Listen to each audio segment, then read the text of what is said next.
कमी शरीर में होगी और उस तत्व से संबंधित रोग की उत्पत्ति उसकी दशा में शरीर में होगी, इसका निर्धारण किया जा सकता है, बड़े आराम से किया जा सकता है। और हम लोग यूजीसी से मिले एक प्रोजेक्ट मेडिकल एस्ट्रोलॉजी पर पिछले 10 साल से काम कर रहे हैं और भारत का प्रथम विश्वविद्यालय है जो इस तरह का अपना एक कार्य प्रोजेक्ट के रूप में लिए हुए कर रहा है। लोग बोलते हैं कि सूर्य के साथ आपका संबंध क्या है, सूर्य कैसे प्रभावित कर सकता है। मैं एक छोटा सा उदाहरण देना चाहूंगा। लगभग 4.5 अरब साल पहले सूर्यमंडल पर विस्फोट हुआ, एक टुकड़ा अलग हुआ, लाखों वर्ष तक वो आग के गोले में रहा, धीरे धीरे धीरे धीरे ठंडा हुआ, वनस्पति हुई, जीव हुआ, हम और आप हुए, उसका नाम धरती है। सूर्य से धरती हुई, धरती से हम हुए। क्या हमारा संबंध वैज्ञानिक कसौटी पर अगर कसें तो सूर्य से नहीं हुआ? ठीक उसी तरह से जैसे एक मां है, उसकी एक बेटी है और उसकी एक आगे बेटी है, जीन्स के लेवल पर उनका संबंध होता है। तो हमारा महापिता सूर्य है, सूर्य से पृथ्वी की उत्पत्ति हुई, पृथ्वी से हमारी उत्पत्ति हुई, तो हम आए कहां से? सूर्य से। और पुनः हमारा प्रस्थान होकर के जाएंगे कहां? उसी में जाएंगे, उसी तेजपुंज से निकले हैं, अंधेरे में भटक रहे हैं, पुनः अंधेरे को चीर करके उसी तेजपुंज की शरण में जाना है। और इसके लिए ज्योतिष उसकी मदद करता है, वो लाइट दिखाता है, उजाले में चलने की बात करता है। अमेरिका के एक वैज्ञानिक हुए डगलस, उन्होंने सूर्य के धरती पर पड़ने वाले प्रभाव के ऊपर रिसर्च किया, शोध किया, और उनके शोध से 2-3 बातें बड़ी स्पष्ट हुई। क्योंकि हमारे यहां जो शोध होता है वो उतना प्रकाश में आता नहीं, लेकिन विदेशी अगर कोई छोटा सा भी व्यक्ति कोई बात कह दे तो उसको हम बहुत बड़ी मान करके चलते हैं, ये हमारा स्वभाव है। नहीं तो ये देश तो वो देश था जिस देश ने दुनिया को सिखाया था, अपने आचरण से सिखाया था। एतद् देश प्रसूतस्य सकाशाद् अग्र जन्मना स्वं स्वं चरित्रम शिक्षेरन पृथिव्याम सर्वमानवा। इस देश में पैदा हुए जो पूर्वज लोग हमारे थे, उन्हीं से सब सीखा था दुनिया के लोग जो सारे थे, लेकिन उन्होंने आचरण से सिखाया था। तो अमेरिका के उस प्रोफेसर ने एक शोध किया कि सूर्य मंडल पर सन स्पॉट्स होते हैं। हमारी बृहत संहिता में आचार्य ब्राह्मणिहर ने भी उन सन स्पॉट्स का वर्णन किया है। 33 प्रकार के केतुओं के रूप में उन्होंने संज्ञा दी वहां, और कहा कि हर 11 साल बाद एक परिवर्तन आता है सूर्यमंडल में, विस्फोट होते हैं, आणविक विस्फोट होते हैं, और जब वो विस्फोट होते हैं तो उसका धरती पर प्रभाव पड़ता है। हर 11वें साल कहीं ना कहीं बड़ी उथल पुथल धरती पर होती है। आप इतिहास उठा के देख लीजिए, आपके सामने सब स्पष्ट हो जाएगा।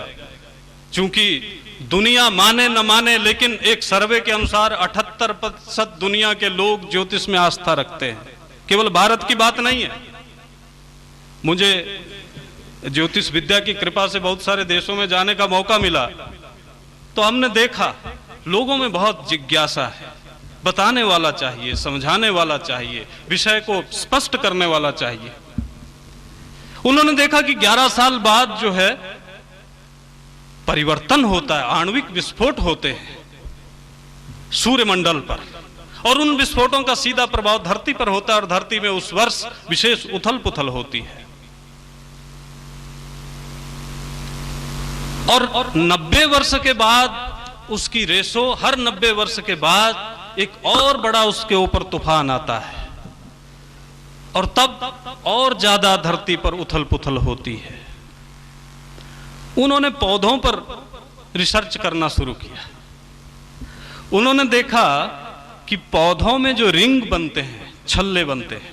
आप देखिए कि पेड़ जो गांव देहात से जुड़े हुए लोग हैं वो सब जानते हैं।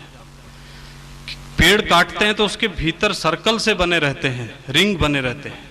जो जितना पुराना पेड़ होगा उसमें उतने सर्कल होंगे, उतने रिंग बने होते हैं। कुछ सर्कल चौड़े होते हैं, कुछ तंग होते हैं, छोटे होते हैं। तो उन्होंने देखा कि जिस वर्ष अधिक वर्षा हुई, जिस धरातल पर अधिक वर्षा हुई, उस धरातल पर रिंग चौड़ा बना, और जहां सूखा पड़ा उस वर्ष उसका रिंग जो है वो बड़ा छोटा बना, बारीक बना। तो उससे उन्होंने पिछले लगभग 400 सालों के वर्षा के आंकड़े भी पकड़ लिए, और सूर्यमंडल पर होने वाले विस्फोट के आधार पर यह देखा कि हर 11वें साल में जो बनने वाला रिंग था, सर्कल था, वो कहीं बड़ा था, और हर 90 वर्ष के ऊपर बनने वाला रिंग था उसमें गांठें और कुछ और भी था। तो पौधे पर चूंकि वो हर साल अपनी चमड़ी बदलता है, जैसे विकास होता है बदलता है, उसका सर्कल बनता चला जाता है। जितना प्राचीन पेड़ होगा उतने ही उसमें सर्कल अधिक रहेंगे। तो अगर इस पौधे पर उसका इतना प्रभाव हो सकता है तो मानव चित्त पर उसका प्रभाव क्यों नहीं होगा। ऐसी बहुत सारी बातें हैं। शायद मैं आपका समय बहुत ले रहा हूं। मैं इतना ही कहकर के, आप लोगों ने मुझे यहाँ बुला करके मेरे जैसे छोटे से व्यक्ति को इतना सम्मान दिया, मैं इसके लिए बहुत आभारी हूँ। और गुरुदेव वीरव्रती देवव्रती प्रबल जी महाराज के चरणों में प्रणाम करते हुए, भादरा के भद्र जनों को प्रणाम करते हुए अपनी वाणी को विराम देता हूँ। नमस्कार, धन्यवाद। 15 बहनों, समारोह अध्यक्ष प्रोफेसर बिहारी लाल जी के द्वारा बहुत सी बातों को आज हमें बतलाया गया, बहुत सी शंकाओं का समाधान किया गया। सबसे बड़ी बात है कि किसी भी चीज़ का फंडामेंटल बेसिक क्लियर होना चाहिए। मैं ये मानता हूँ कि हमारे कुछ बेसिक्स क्लियर करने का काम। पिताजी इतनी जल्दी में थे कि मेरे स्कूल के बैग को ही पैराशूट समझा और उसे लेकर, यह कार्यक्रम तो ऑलमोस्ट हमारा संपन्न हुआ है कि प्रतिदिन 80,000 गायों को, जिसमें गाय को माता की संज्ञा दी जाती है, 2,500 3,500 सरकारी बूचड़ खानों में हमारी 80,000 गाय माताओं को प्रतिदिन काटा जाता है। और पूरे विश्व के अंदर भारत एक ऐसा देश है जिसने गाय को माता की संज्ञा दी, और गाय को बचाने के लिए बहुत से लोग लगे हुए हैं। बड़े संत महात्मा ऋषि मुनि योगी तपस्वी लगे हुए हैं। बहुत सी गौशालाएं चल रही है, बहुत सी गो कथाएं हो रही है। गोपाल जी महाराज का हम नाम सुनते हैं जो गो कथाएं करते हैं। इस प्रकार से बहुत लोग हैं। तो इस संदर्भ में एक नया प्रयोग किया जा रहा है, और जो वह प्रयोग है वह कामधेनु पीठम गौ अनुसंधान केंद्र झारखंड वनवासी सेवाग्राम सप्तऋषि वसुंधरा भारती ट्रस्ट के द्वारा जो ज्योतिर्मठ शंकराचार्य स्वामी माधवाश्रम जी के संरक्षण में हो रहा है। और हमारे यहाँ पर सुरेंद्र भारती महाराज हिमालयवासी यहाँ आए हुए हैं जो उसी से जुड़े हुए हैं। तो पूरे भारत में गौ के प्रति जागरूकता पैदा हो, विद्यार्थियों में, बड़ों में, युवाओं में, माताओं में, बहनों में। तो इसके लिए सोने की चिड़िया राष्ट्रीय प्रतिभा विकास प्रतियोगिता का गाय के संदर्भ में आयोजन करवाया जा रहा है। राष्ट्रीय स्तर पर, राज्य स्तर पर, उपखंड स्तर पर, तहसील, जिला स्तर पर, उपखंड स्तर पर, तहसील स्तर पर, सभी जगह, जिसमें प्रथम। और इस प्रकार की जागरूकता निश्चित रूप से गाय माता के संरक्षण और संवर्धन में एक महत्वपूर्ण भूमिका निर्वहन करेगी, मेरा ऐसा मानना है। तो ये हमारा एक पोस्टर का विमोचन इसके माध्यम से हुआ है। अब धर्म संघ श्री धर्म संघ। श्री राम जय राम जय जय राम। विषयो विषयश्चैव पूर्व पक्षस्ततोत्तरम निर्णयश्चेति पंचांगम शास्त्रेधिकरणम विदु। जो ग्रंथ का लक्षण है उस ग्रंथ से ओतप्रोत ये मंचस्थ, उनका मैं आभार व्यक्त करता हूं, जिन्हों के पास विषय भी है और विषय संशय रहितत्व, संशय नहीं रहेगा उसमें, और पूरा उस सारे पांचों अंग जो शास्त्रों में होते हैं, ग्रंथ में होते हैं, उससे ओतप्रोत ये ग्रंथ, ये हमारा मंच है। तो ये मेरे लिए ही नहीं, मेरे क्षेत्र जो भादरा के आसपास जो क्षेत्र है उसके लिए ही नहीं, ये भारतवर्ष के लिए गौरव की बात है।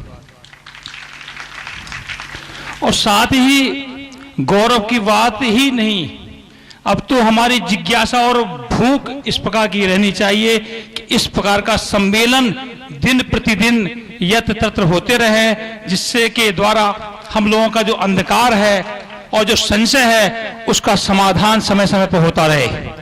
तो मेरे साथ में जो मेरे समक्ष बैठे हुए हैं, माताएं बैठी हैं, बच्चे बैठे हैं, बंधु भाई बैठे हैं, ये सभी लोग ही बहुत धन्यवाद के पात्र हैं और भगवान की बड़ी असीम अनुकंपा है आप पर, जो आप इस कार्यक्रम में आने का जो है उद्युक्त रहते हैं। और हमारा जो मंच संचालन करते हैं, हर एक व्यक्ति की जिज्ञासा होती है कि भूख हो तो उसका जो है शमन होना चाहिए, भूख हो उसका शमन जरूर चाहिए किसी प्रकार से। पर मैं चाहूंगा कि हमारे नाटा जी, उनके प्रति मेरी भूख बढ़ती रहे, उसका शमन न हो, क्योंकि हमारी भूख उनके प्रति बढ़ती रहे, ऐसी मेरी अभिलाषा है। और मैं इसी के साथ में, समय बहुत अत्यधिक हो गया है, तो मैं अपनी वाणी को विराम देते हुए सभी का आभार व्यक्त और बुद्धजनों के चरणों में प्रणाम करते हुए अपनी वाणी को विराम देता हूं। ठीक है बंधु और बहनों, प्राचार्य जी के उद्बोधन के पश्चात में औपचारिक उसमें हमें हमारे शंकराचार्य जी भी पधार चुके हैं, उनके सानिध्य में धर्म सम्मेलन होगा और सायंकालीन सत्र में कवि सम्मेलन का समायोजन होगा। और रही जिज्ञासाओं की बात,